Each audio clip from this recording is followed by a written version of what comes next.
Good evening, everybody, and welcome to Unfiltered. We are coming to you live from SABC. My name is Eldrin Simpier, and our focus this evening is going to be on the collapse of the Lily mine. About 7 years ago, in 2016, the mine collapsed and 3 workers were trapped in that mine. And today we're asking, what will it take to retrieve the remains or the bodies of those 3 miners as we revisit the story of Lily Mine? And who should be taking responsibility for what happened at Lily Mine back in 2016? Let's quickly take a look at this insert that has been compiled by our producer.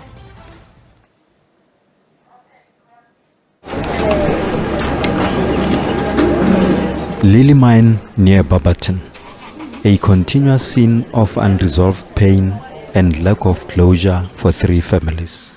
On 5th February 2016, Pritin Kambule, Yvonne Mnisi and Solomon Nyirenda, along with 76 other mine workers, went down a mine shaft, but a container collapsed into a sinkhole.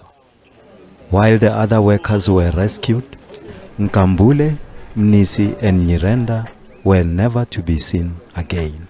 We are not going to sit in Pretoria when things are not okay. It was our prayer that we'll be able to find the people who are beneath the ground and take them out and rescue them. After 8 days, that has not happened due to a number of reasons.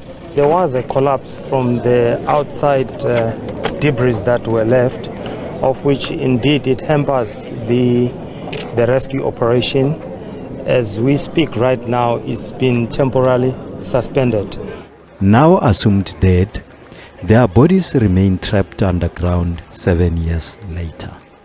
As accountability shifted from one authority to another, families are at a loss about where the saga will end or whether the bodies will ever be retrieved. Even if I die here in the wilderness, people must know there was a woman who died waiting for a child because she didn't get closure. Whatever has happened, we should put our trust in God. I'm trying to encourage my family and other affected people to put their faith in God.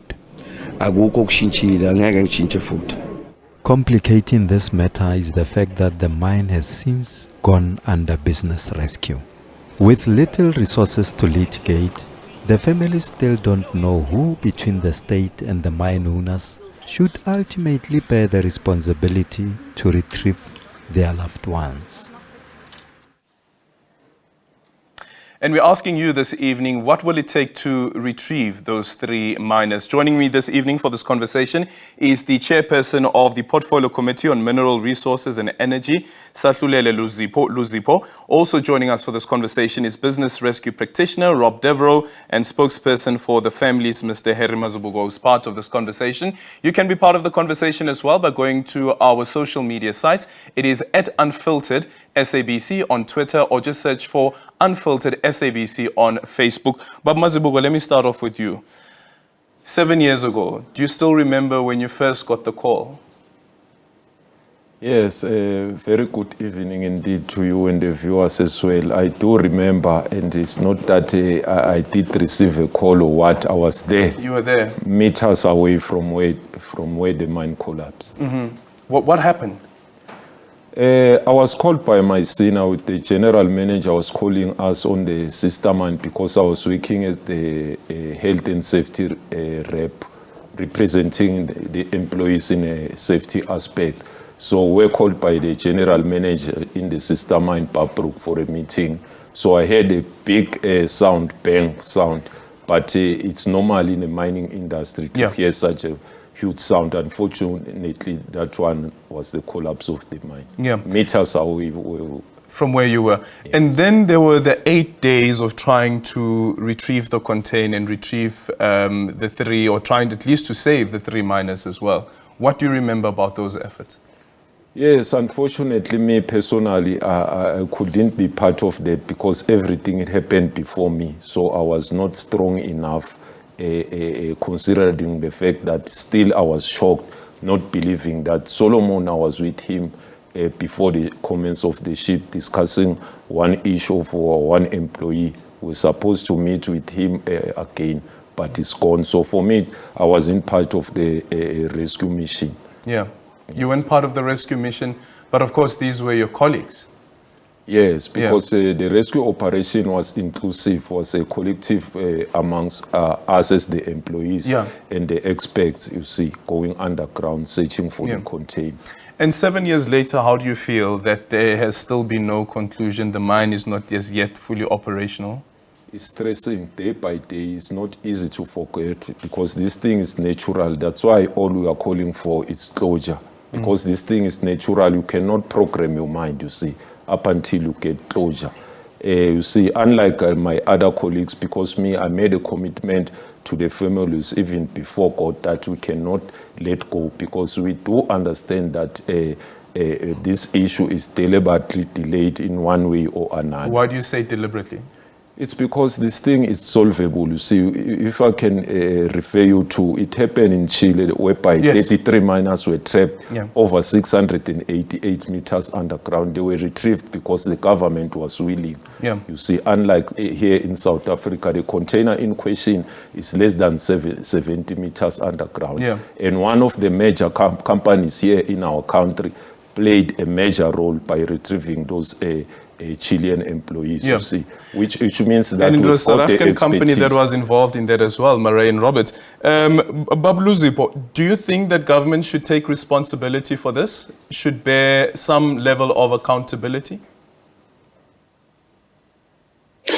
Look, I think let me first say greetings to you and your delegation in studio as well as your viewership. There is no doubt, let's start from the reality of the situation. There is no doubt that the company is responsible for what happened at Lily Mine.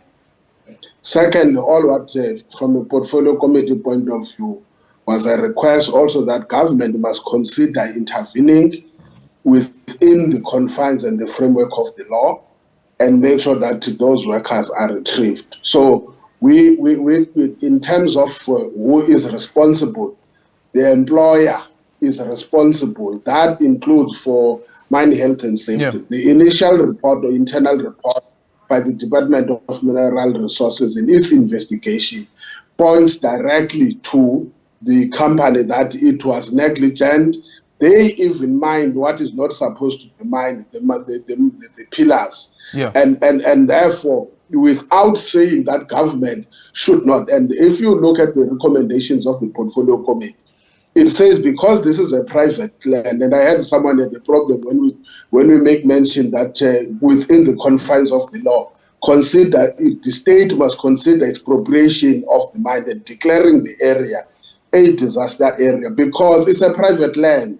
Then you cannot utilize, as far as we understand the law. We're not perfect, we're not experts in law, but we say that because this is a private area, in order for you to utilize public resources, you will have to deal with what we call a matter of national interest. And the issue of Lily Mine, there is no doubt about it. It is a matter of national interest, and therefore, first, in order to spend the resources, you will have to declare the area as a disaster area, except if somebody then presents something that says that cannot happen in terms of the South African law.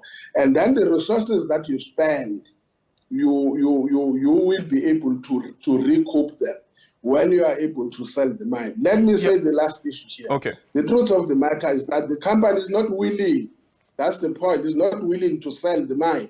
And I think the business rescue may be able to give us answers that what are they rescuing for 7 years and there's no outcome on rescuing the mine. We'll come back to the part around government's accountability mechanisms and why the government is expected to be taking some responsibility, at least when it comes to retrieving the bodies. But just quickly, Mr. Devereux, what do you make of the argument being put through there by the chairperson that the company is actually not willing to sell?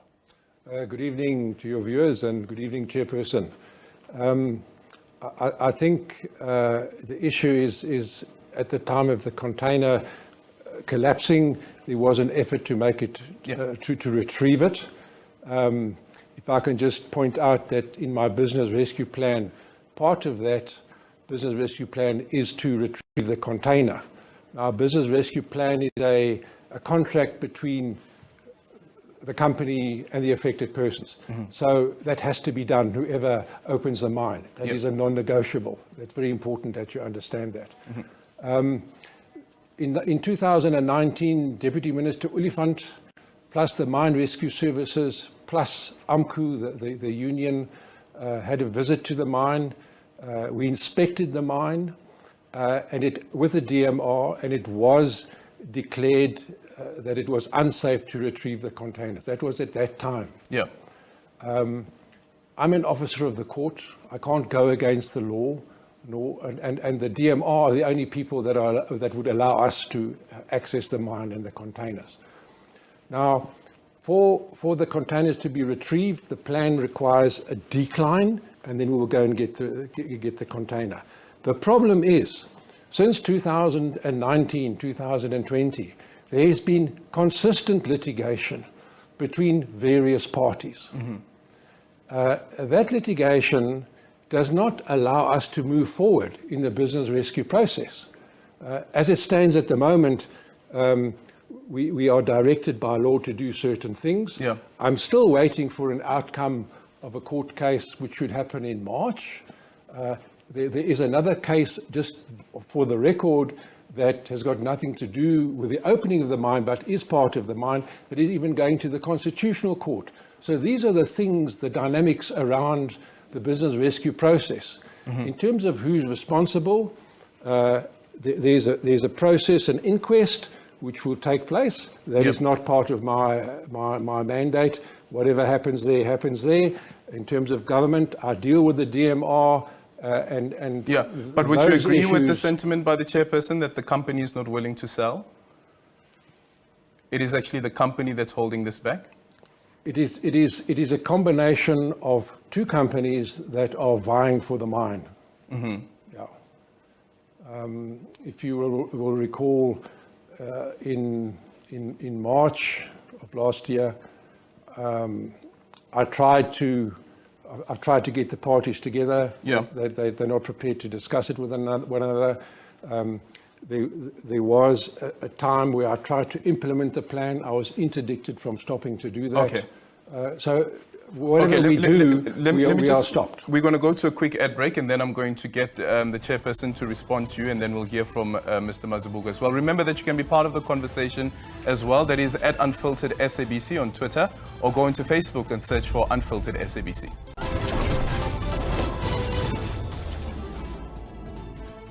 And welcome back to Unfiltered with me, Aldrin Simpier, as we ask the question this evening: what will it take to retrieve the bodies of 3 miners who, some presume, died 7 years ago when the Lily mine collapsed and they were in a container, and that container to date has still not been retrieved? Chair, I'm going to come back to you. Listening into what Mr. Devereux has said now, it seems as though that there is a commitment, but he says it's all of this litigation that is happening that is keeping them from actually reopening the mine, which as part of their business plan as well, business rescue plan, is that the container must be retrieved. I'm not sure whether we may be sharing the same thing. And the VRP is aware that from where we sit as a committee, in our deliberations, because it's not just the view of an individual, we are a multi-party committee of the National Assembly. The committee unanimously agreed that, one, the company must take full responsibility and full liability. Two, the problem that we're having is that the same people or the same entity or the same accused to be responsible for the Lily mine disaster are the ones that were dependent on them being willing to sell or not sell. What the business rescue practitioner has not said is that to what extent is the company responsible for the delays? There can be no justification, Adrian, that 7 years later, because of litigation, it can continue. Then if you had a responsible company, it would cede the mining right to the state, and then the state must decide what to do with that exercise. So the mere fact that for me, in terms of the report of the business rescue practitioner, it says nothing of what is happening. If you were to ask every day when the business rescue practitioners wake up in the morning and say, what do they do at the end of the day? They can't tell you, because if it is about litigation, it means they are not rescuing the business. They are sitting waiting until litigation. But then, Chair, with the oversight work that's being done by the Portfolio Committee, and with the tools that the DMRE has, in this report that you have, there's not even a recommendation to, for instance, suspend this license or revoke this license, which are some powers that the DMRE has. Instead of asking the company to cede the license. No. You must read the recommendations, please, Adrian. The recommendations are clear. They are even going beyond the MRE. They talk about what should become the role of the state, not just the MRE. And that is why then we have to then say, in light of those recommendations that were unanimously agreed and adopted by the National Assembly, and if then there has been no movement, what then this portfolio committee has to do? Remember, we are a portfolio committee of the National Assembly. We are not a committee on our own. Once matters go through the National Assembly, they are at the hands of those that are responsible for the daily activities and operations of the National Assembly. Okay, Mr. Devereux, quickly, the recommendations that have been made by the Portfolio Committee, one of them being the expropriation of the mine, and then money being spent on retrieving the container. Is that an option that you think is worth exploring?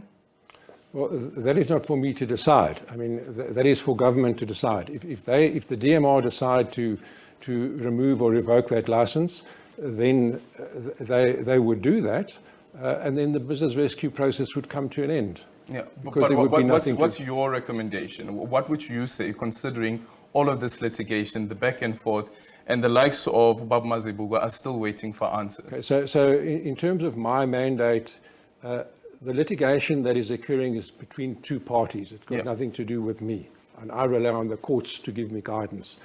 In terms of government, I mean, there's a DMR, government has its processes, and they need to do what they need to do.